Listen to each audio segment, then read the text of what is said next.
Welcome, Dr. James Beckett, Sports Card Insights, here with Dr. Torsten Bauer from Germany. Looking forward to having his expertise again. We're talking by Zoom, but first, thanks sponsors: Topps Panini, Upper Deck, Heritage Auctions, Huggins Scott Auctions, Mike Stadium Sports Card, Burbank Sports Cards, ComC.com, and Beckett Media, Beckett Grading, Beckett Authentication. The hobby has become worldwide.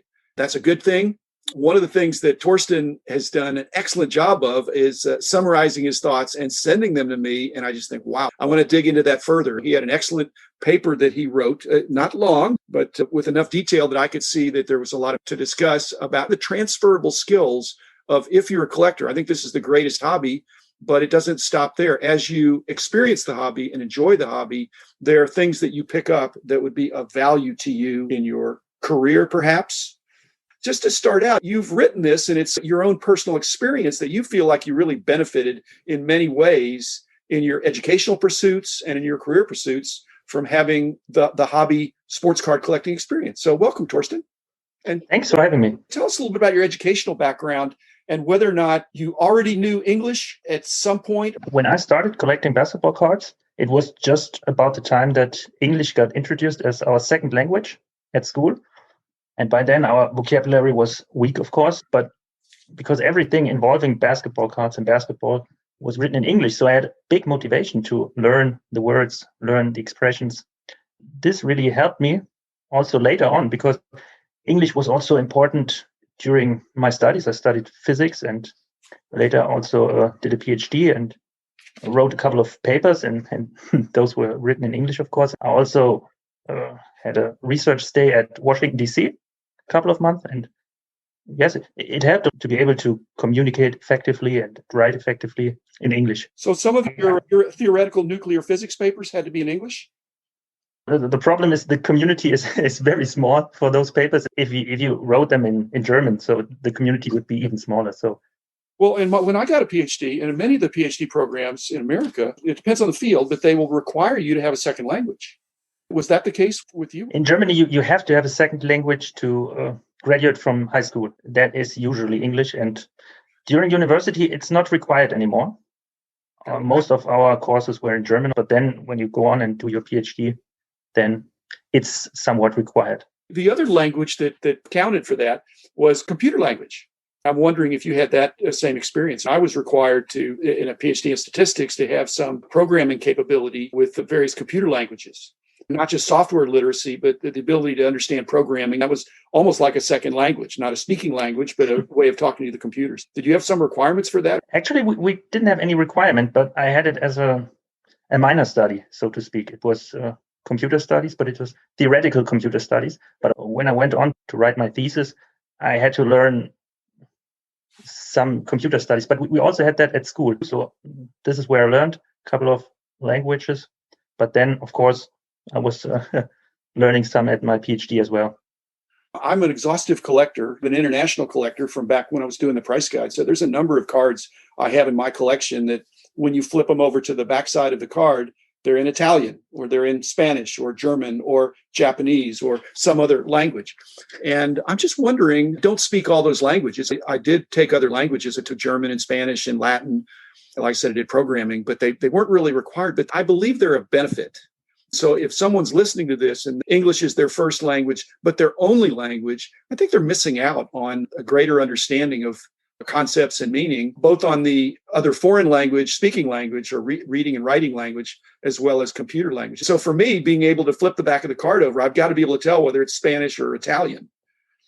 I know enough Spanish to recognize Spanish. I know enough Italian or Portuguese even, which is very similar to Spanish. So I think these are skills I picked up on reading the backs of cards, and just think there's American collectors that don't worry about a second language when I think it would be of benefit to perhaps even increasing their IQ. I think it's a stretching kind of thing. So my point is, when you're collecting, you're doing some programming tasks that you learned about computer programming because you did something with your Shaquille O'Neal collection. That's funny. When we had computer studies at school, I just needed something to apply it to, because only if you apply it, then you really learn it. I started to program a web page of Shaq with a little quiz in Java.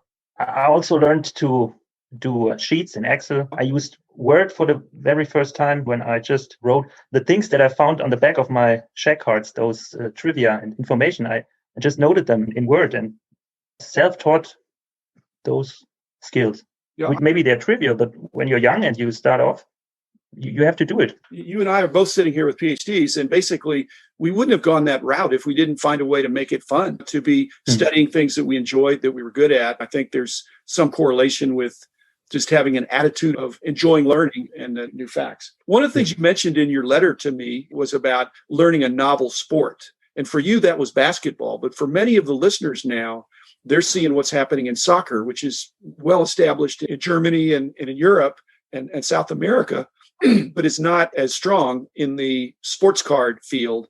But there have to be a lot of people that are collecting, they're seeing what's going on in soccer, think I want to participate in collecting soccer cards, and they find themselves in the same situation you were in 25 years ago with coming into basketball. Would that be true? That is exactly true. When I was young, I used to play soccer a little bit, but I was not really good at it, so I dropped soccer.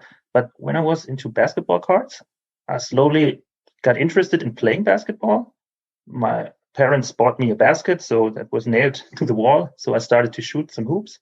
And I was lucky enough that I had an English teacher who was also a basketball teacher and was a big fan of the NBA. So I learned some of the rules. I asked him, what is a free throw? What is an NBA draft? And everything. What is the 3-point line? He told me. And so I learned. And I also learned from the back of the cards, from the magazines. And I started to play. And then some friends also started to play. And yeah, so it became my biggest hobby for a while, playing basketball when I was younger. Again, to contrast with soccer, I think soccer is one of the easiest sports to get started and participate in, but it's one of the most difficult to be highly skilled and really understand the flow of the game. I'm wondering, when you got into basketball, you somehow gravitated toward Shaquille O'Neal, just like some of the soccer players are going toward Messi or Ronaldo or Maradona, the biggest names. But there's more to it than Shaq. There's more to it than just these very top tier soccer stars. That's what I worry about in learning a new sport, is not just all the rules, but who the personalities are, who are the most collectible, and beyond the obvious most collectible players, who are the other ones, some of the other teammates. When you were learning the sport, first you start out learning the superstars and the rules, and then you came to appreciate more and more. That is true. I bought the magazines and also checked the statistics on the back of the cards. Then I learned, what does it mean to be a good player? What kind of statistics do you have to bring? Then I learned the teams and I learned the players of the teams, of course. That's how it goes. The magazines that we put out that you got that were distributed internationally, we tried to have something in there for, like example, the basketball magazine. It's for the cards, but we also would have coverage of the sport, not to compete with a newspaper or the television, but some in-depth articles about why someone would be collectible, and we'd have to mention their performance and why people would collect them so aggressively. I think you appreciated that. I think a lot of people did, because it wasn't just only a price guide, which was what people were telling me when I started. Just do a price guide. That's all people care about. But I think it's more than that. They care about the sport. You're agreeing with that. Yes, to this day, I like to read some old articles in the Beckett magazines. Still have them, yes. Well, people want to not just read them. They want to go buy the stuff at those prices, Torsten.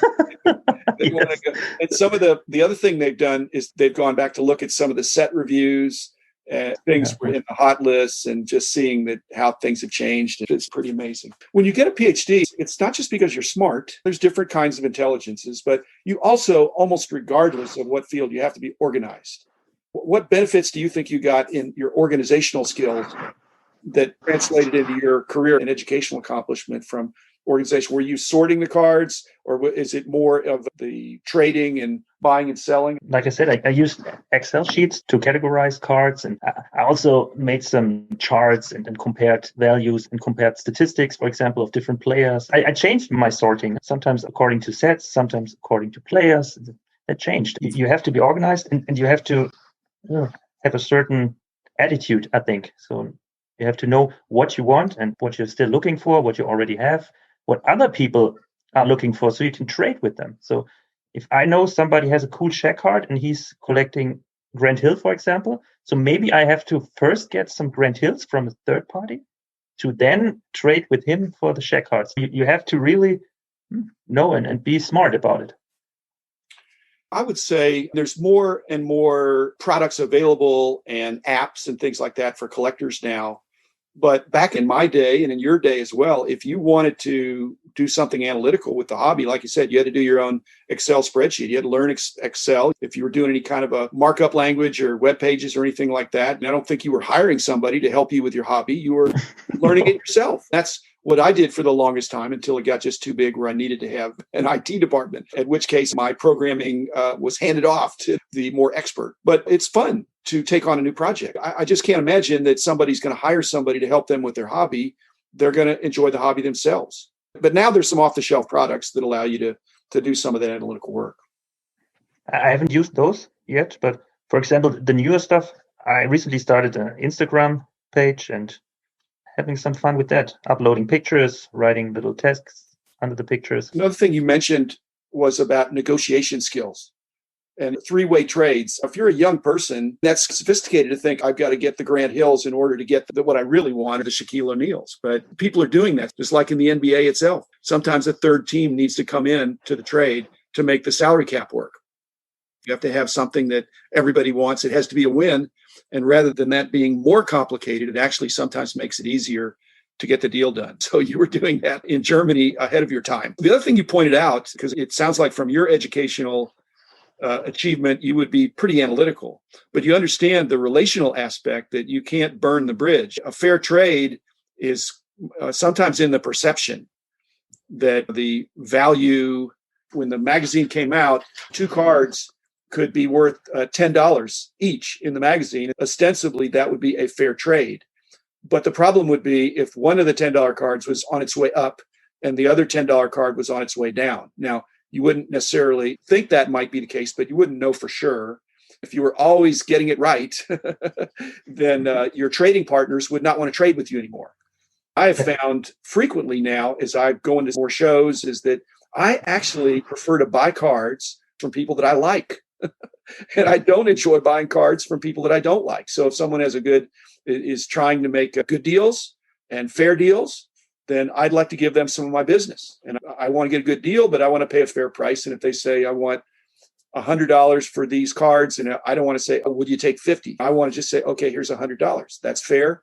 Then they're looking forward to doing business with me again. Germany, the collecting community must be even smaller. At its peak, I had maybe 10 to 20 co-collectors with whom I could trade. So this is a very small communities. And if you have a bad reputation, for example, we were kids, so we didn't exactly know which card was which. Was it a frequent flyers or frequent flyers upgrade or a refractor? And if I knew it was a better card, but when I do it all the time and trade a better card for a worse card because I know better than somebody else, then nobody wanted to trade with me anymore. So I couldn't do that. So this is something you learn quickly, that a trade should be fair and you should build a good reputation for building win-win situations, like you said. Yeah, I think as you bring that up, you shouldn't be penalized for having more knowledge. That doesn't seem fair either. On the other hand, when it becomes very one-sided, and if they asked you, if they said, hey, how come you want this one? And you say, because it's a refractor. And they say, oh, I didn't know it was a refractor. But if they didn't ask you, then would you have to volunteer that, oh, let me tell you why I'm interested in this card, because it's the frequent flyer upgrade. It's much tougher than just the base card, or it's members only, or one of these other things. It's slightly different, some of the color variations. I struggle with that within certain limits, especially if you're having a recurring trading partner.